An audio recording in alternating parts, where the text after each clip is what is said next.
नमस्कार, मैं हूं सत्यपाल और आप देख रहे हैं CWB हिंदी न्यूज। मौसम अपडेट। गर्मी ने तोड़ा रिकॉर्ड। हरियाणा, एनसीआर, दिल्ली में 47 डिग्री पार पहुंचा अधिकतम तापमान। तप रहे हैं देश के उत्तरी राज्य। 16 मई से बदल सकता है मौसम। भारत के उत्तरी मैदानी राज्यों राजस्थान, हरियाणा, एनसीआर व दिल्ली में भीषण गर्मी अपने चरम स्वभाव पर है। संपूर्ण इलाका तापमान में बढ़ोतरी से तप रहा है। भीषण और प्रचंड रिकॉर्ड तोड़ गर्मी का इस साल का चौथा दौर जारी है। इसके साथ ही राजस्थान, हरियाणा, एनसीआर, दिल्ली में तापमान जबरदस्त तरीके से छलांग लगा रहा है। शुक्रवार को राजस्थान में तापमान 48.1 डिग्री सेल्सियस दर्ज किया गया, जबकि हरियाणा में 47.4 डिग्री सेल्सियस दर्ज किया गया है। आने वाले 3 दिनों में भीषण आग उगलती और उमस भरी पसीने वाली गर्मी रिकॉर्ड बनाएगी और पुराने रिकॉर्ड ध्वस्त करेगी। साथ ही तापमान में जबरदस्त बढ़ोतरी दर्ज की जाएगी। वर्तमान में चल रही तीव्र हीटवेव का दौर अभी भी अगले 48 घंटे तक जारी रहेगा। भारतीय मौसम विभाग ने संपूर्ण इलाके पर ऑरेंज और येलो अलर्ट जारी किया हुआ है। दिनांक 16 मई से अधिकतर स्थानों के तापमान में 2 से लेकर 3 डिग्री सेल्सियस की गिरावट दर्ज हो सकती है। 14, 15 और 16 मई के दौरान तेज धूल भरी हवाएं यानी 30 से 40 किलोमीटर प्रति घंटे की रफ्तार से चलने की संभावना जताई गई है। सीमित स्थानों पर हल्की बूंदाबांदी की गतिविधियां देखने को मिल सकती हैं। वहीं 16 मई से संपूर्ण हरियाणा व एनसीआर, दिल्ली में मौसम गतिशील और परिवर्तनशील रहने की संभावना है, जिसकी वजह से तापमान में हल्की गिरावट देखी जा सकती है। साथ ही भीषण गर्मी और प्रचंड हीट वेव यानी लू से आंशिक राहत मिलने की संभावनाएं हैं। हरियाणा सरकार का बड़ा फैसला। अब शस्त्र लाइसेंस के लिए आवेदन करना हुआ आसान, पूरी करनी होगी यह प्रक्रिया। हरियाणा के मुख्यमंत्री मनोहर लाल खट्टर की नागरिक सेवाओं में सूचना प्रौद्योगिकी का अधिक से अधिक उपयोग करने की मुहिम में उस समय एक और नया अध्याय जुड़ गया, जब मुख्यमंत्री ने शस्त्र लाइसेंस बनवाने की प्रक्रिया को भी ऑनलाइन करने को लेकर हरी झंडी दे दी है। मुख्यमंत्री शस्त्र लाइसेंस पर बुलाई गई समीक्षा बैठक की अध्यक्षता कर रहे थे। बैठक में मुख्यमंत्री ने निर्देश दिए कि शस्त्र लाइसेंस की आवेदन प्रक्रिया को परिवार पहचान पत्र के साथ लिंक किया जाए। इसके लिए NIC, नागरिक संसाधन सूचना विभाग व गृह विभाग मिलकर कार्य करे। बैठक में मुख्यमंत्री को आश्वासन दिया गया कि 1 से 2 महीनों में पूरी प्रक्रिया को दुरुस्त कर लिया जाएगा और 1 जुलाई को यह पोर्टल लॉन्च किया जा सकता है। बैठक में निर्णय लिया गया है कि शस्त्र लाइसेंस प्राप्त करने वालों को पुलिस विभाग से कम 1 सप्ताह की शस्त्र के बारे में व फायरिंग की ट्रेनिंग लेनी होगी। मुख्यमंत्री को अवगत करवाया है कि आरंभ में पुलिस प्रशिक्षण केंद्र मधुबन, करनाल, भौंडसी, गुरुग्राम, सुनारिया, रोहतक व रोहतक के अलावा हरियाणा पुलिस की सिरसा, नारनौल, जींद व कुरुक्षेत्र की फायरिंग रेंज में ट्रेनिंग दी जा सकती है। हरियाणा में TGT अंग्रेजी के 1035 पदों पर नियुक्ति का रास्ता हुआ साफ। हाईकोर्ट ने दी मंजूरी। हरियाणा के TGT अंग्रेजी के 1035 पदों पर कई साल से रुकी हुई नियुक्तियों का हाईकोर्ट ने रास्ता साफ कर दिया है। सिंगल बेंच के फैसले के खिलाफ और डबल बेंच में अपील के लंबित रहते सरकार ने पिछले साल जो इन नियुक्तियों के विज्ञापन को वापस लिए जाने का जो निर्णय लिया गया था, उसे भी हाईकोर्ट ने रद्द कर दिया है। बता दें कि हरियाणा कर्मचारी चयन आयोग ने जुलाई 2015 में TGT अंग्रेजी के 1035 पदों के लिए आवेदन मांगे थे। इसके खिलाफ कई आवेदकों ने हाईकोर्ट में याचिकाएं दायर कर कहा था कि अंग्रेजी इलेक्टिव को अंग्रेजी अनिवार्य विषय पर प्राथमिकता दी जाए और साथ ही हरियाणा सरकार ने पिछले साल इन पदों के विज्ञापन को वापस ले जाने का निर्णय लिया था, उसे भी रद्द करते हुए इन नियुक्तियों का रास्ता अब साफ कर दिया है। डेरा प्रमुख राम रहीम को राहत। बरगाड़ी बेअदबी से जुड़े 2 केसों में मिली जमानत। आप सरकार बनने के बाद किया था नामजद। पंजाब में फरीदकोट जिले के बरगाड़ी कस्बे में 7 साल पहले यानी 2015 में हुए बेअदबी केस में डेरा सच्चा सौदा के प्रमुख राम रहीम को राहत मिल गई है। 2015 के इस विवादित पोस्टर लगाने और पावन स्वरूप की बेअदबी से जुड़े केसों में राम रहीम को फरीदकोट की CGM कोर्ट ने शुक्रवार को जमानत दे दी। दोनों ही मामलों में अदालत ने राम रहीम को 50-50 हजार के बॉन्ड भरने के आदेश दिए हैं। साल 2015 के ही श्री गुरु ग्रंथ साहिब के पावन स्वरूप चोरी करने से जुड़ी FIR नंबर 63 वाले केस में राम रहीम पहले ही जमानत पर है। इस केस में निचली अदालत में जमानती बॉन्ड भर चुके राम रहीम ने बाकी दोनों केसों में भी जमानत के लिए याचिका दाखिल की थी। शुक्रवार को अदालत ने राम रहीम को जमानत दे दी। ई-श्रम कार्ड बनवाने के हैं इतने फायदे कि जानकर रह जाएंगे हैरान। कैथल के DC प्रदीप दहिया ने बताया कि सरकार की ई-श्रम योजना के तहत पंजीकरण करवाकर 2 लाख रुपए तक का बीमा मुफ्त प्राप्त किया जा सकता है। पंजीकृत व्यक्ति को दुर्घटना पर 2 लाख रुपए तक और स्थायी अंग भंग होने पर 1 लाख रुपए तक की सहायता राशि मिल सकती है। उपायुक्त ने बताया कि सरकार ने असंगठित क्षेत्र के श्रमिक, कामगार तथा छोटे व मध्यम किसान आदि की सहायता करने के लिए ई-श्रम योजना शुरू की हुई है, जिसके तहत स्वयं ऑनलाइन रजिस्ट्रेशन करवाया जा सकता है। इस योजना के तहत पंजीकृत व्यक्ति का 2 लाख रुपए तक का दुर्घटना बीमा मुफ्त होगा और स्थायी अंग भंग होने पर उसे 1 लाख रुपए तक की सहायता भी मिलेगी। इस योजना में 16 साल से लेकर 59 साल तक की आयु वर्ग के इनकम टैक्स नहीं भरने वाले और जिन्हें EPFO एवं ESIC का लाभ नहीं मिल रहा है, ऐसे असंगठित क्षेत्र के श्रमिक, कामगार तथा छोटे व मध्यम किसान आदि ही अपना रजिस्ट्रेशन करवा सकते हैं। योजना का लाभ लेने के लिए व्यक्ति को अपनी नजदीकी CSC सेंटर पर जाकर अपना रजिस्ट्रेशन करवा सकते हैं। कार्यकारी कांग्रेस अध्यक्षों में काम बटा, हरियाणा प्रभारी का आदेश। पार्टी के होर्डिंग्स और बैनर पर चारों की फोटो लगाना अनिवार्य। हरियाणा कांग्रेस में नवनियुक्त प्रदेश अध्यक्ष उदय भान और 4 कार्यकारी अध्यक्षों को अब हरियाणा प्रदेश के विभिन्न जिलों को बांटकर काम करने का जिम्मा सौंपा गया है। हरियाणा कांग्रेस मामलों के प्रभारी विवेक बंसल ने इस आशय की सूचना जारी करते हुए चारों कार्यकारी अध्यक्षों को प्रदेश में अलग अलग जिलों की जिम्मेदारी संभालने का निर्देश जारी किया है। इस क्रम में कार्यकारी अध्यक्ष रामकिशन गुर्जर को अम्बाला कमिश्नरी के साथ OBC SC अल्पसंख्यक विभाग का प्रभार दिया गया है, जबकि श्रुति चौधरी को हिसार कमिश्नरी के साथ महिला कांग्रेस का प्रभार दिया गया है। इसके अलावा प्रभारी बंसल ने जितेंद्र भारद्वाज को गुरुग्राम व रोहतक के साथ NSUI यूथ कांग्रेस और मीडिया का प्रभार सौंपा है, जबकि सुरेश गुप्ता को फरीदाबाद के साथ सेवा दल और व्यापार प्रकोष्ठ की जिम्मेदारी दी गई है। प्रदेश प्रभारी ने सभी कार्यकर्ताओं को निर्देश दिए हैं कि पार्टी के होर्डिंग्स और बैनर पर चारों कार्यकारी अध्यक्षों की फोटो लगवाना भी अनिवार्य है।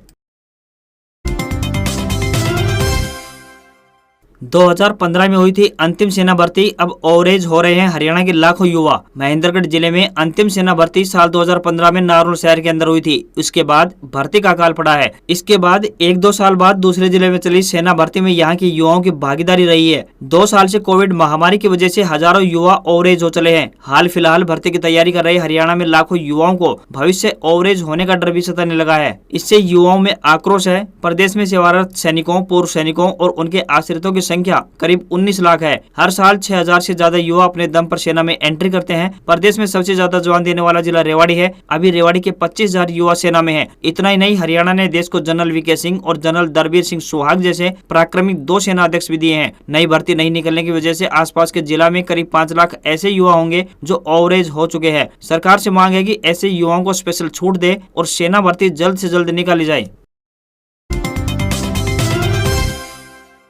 किसानों के लिए खुशखबरी, धान की जमीन खाली छोड़ने पर भी प्रति एकड़ मिलेंगे 7,000 रुपए। जानिए क्या करना होगा। हरियाणा सरकार ने पानी की बचत को लेकर इस वर्ष के लिए फसल विविधीकरण योजना जारी कर दी है। मेरा पानी मेरी विरासत योजना के तहत अब जो किसान धान की जगह कम पानी की खपत वाली अन्य फसल की बिजाई करेगा, उसे हरियाणा सरकार 7,000 रुपए प्रति एकड़ प्रोत्साहन राशि देगी। बड़ी बात यह है कि जो किसान धान की जमीन को खाली छोड़ता है तो भी उसे 7,000 रुपए प्रति एकड़ की प्रोत्साहन राशि मिलेगी। प्रदेश सरकार ने मेरा पानी मेरी विरासत स्कीम के तहत उन किसानों को 7,000 रुपए देने का निर्णय लिया है जो किसान धान के बदले में मक्का, कपास, अरहर, मूंग, मोट, उड़द, ग्वार, सोयाबीन, तिल, अरंड, मूंगफली, चारा, खरीफ प्याज, बागवानी व सब्जियां उगाएगा। साथ ही इस बार की सबसे बड़ी बात यह है कि जो किसान धान वाली जमीन को खाली छोड़ता है तो भी उसे हरियाणा सरकार 7,000 रुपए प्रति एकड़ प्रोत्साहन राशि दी जाएगी। इस स्कीम का लाभ लेने के लिए किसान को मेरी फसल मेरा ब्यौरा पोर्टल पर मेरा पानी मेरी विरासत स्कीम के तहत पंजीकरण करवाना अनिवार्य होगा। पंजीकरण प्रक्रिया 15 मई से शुरू होगी जो कि 30 जून 2022 तक चलेगी।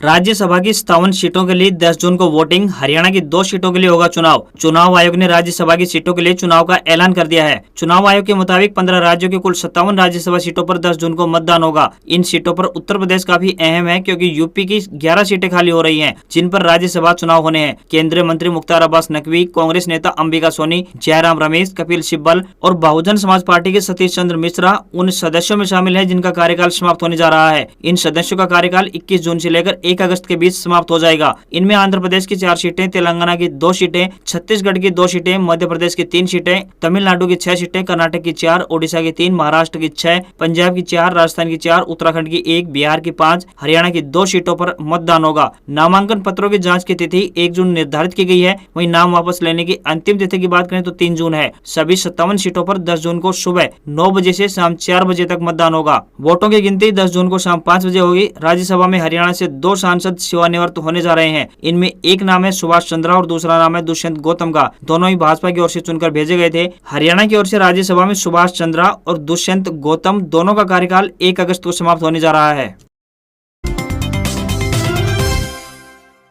छात्रों के आगे झुकी हरियाणा सरकार, अब यूनिवर्सिटीज को पहले की तरह जारी होगी ग्रांट। हरियाणा की मनोहर लाल खट्टर सरकार प्रदेश की यूनिवर्सिटीज को कर्ज देने के अपने फैसले को वापस ले लिया है। भारी विरोध के चलते अब प्रदेश की 10 यूनिवर्सिटी को 147.75 करोड़ रुपए की ग्रांट जारी की जाएगी, जबकि सरकार के वित्त विभाग ने 29 अप्रैल 2022 को जारी पत्र में यूनिवर्सिटी को ग्रांट नहीं बल्कि 147.75 करोड़ का कर्ज देने की बात कही थी। इस फैसले का चौतरफा विरोध हुआ तो सरकार ने इसे वापस लेने में ही अपनी भलाई समझी। बता दें कि राज्य सरकार के वित्त विभाग ने अप्रैल महीने में एक पत्र जारी कर यूनिवर्सिटी को जारी होने वाले ग्रांट पर रोक लगाते हुए कर्ज देने की प्रथा आरंभ की थी। इसके विरोध में राज्य की यूनिवर्सिटी, साथ ही इससे जुड़े टीचर्स एसोसिएशन, गैर शिक्षक संघ और छात्र संगठनों ने प्रदेश के खिलाफ मोर्चा खोलते हुए बुधवार को 3 घंटे की हड़ताल की थी, जिसके चलते सरकार को अपना फैसला वापस लेने पर मजबूर होना पड़ा।